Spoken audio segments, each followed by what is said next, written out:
What you celebrate, people will imitate.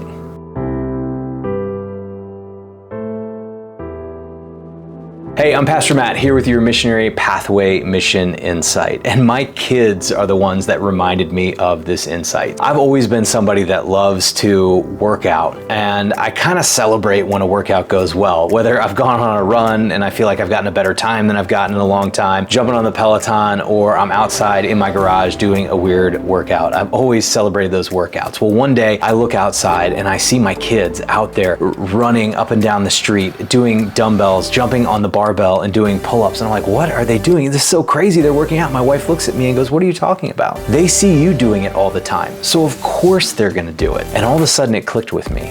You know, my kids see me doing that and celebrating that, and because they see that, they see it as something they can do and they should be celebrating, and so they imitate what they see me doing. Now, this is important because if you're a spiritual leader, whether you're a pastor of a church, you're on a church staff, or even leading a smaller group of people, even just making disciples, when people see you, what you celebrate is what they will imitate. And so are you celebrating the things that Jesus has called us to focus on? And so in this insight, let's break that down. Why is this such an important insight? Well, because number one, everybody wants to win. Everybody wants to know what the win is. And that's why when you celebrate somebody, you're saying to somebody, this is the win. This is what it looks like to be successful. And so keeping that in mind, when people see the things you celebrate and they want to learn how they can be successful, whether they're talking about life or honestly what we talk about most, or spiritual life, they're going to imitate those things. Now, it's really important to realize that, because then it brings up a really important question. Are you celebrating the things Jesus has called us to focus on? You know, in Scripture, Jesus has called us to focus on certain things, and sometimes in the church, we focus on those things and we focus on those things well, and other times we've taken our focus in other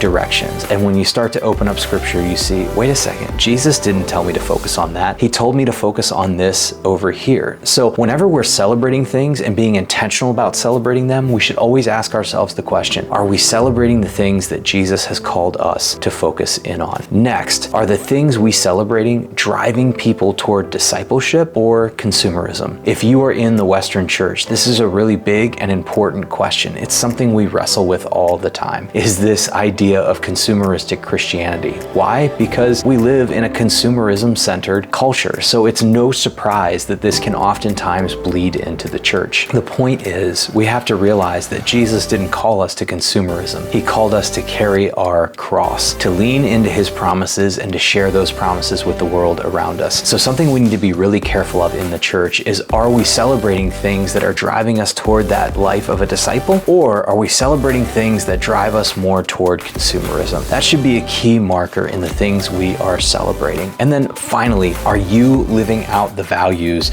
you are celebrating? This is a really important question, because it's one thing to celebrate something, but if we aren't living those values out as well, if we aren't living out the things that we're trying to celebrate, then we're really not modeling that. And people will really quickly see that we celebrate things that we don't live out. If you want people to imitate the things of Jesus, you need to not only celebrate them, you need to make sure you're living them out. Well, I hope this mission insight was helpful for you. If it is, click like and subscribe, share it out with somebody else that needs this insight. And of course, if you need more resources to learn how to be missional in our world today, how to share that unchanging gospel in an ever-changing world, check out thekairosnetwork.com and check out some of our trainings like the Missionary Pathway, which are designed to help you learn how to share the unchanging gospel in an ever-changing world. And until next time, it's been a joy hanging out with you right here on Mission Insights.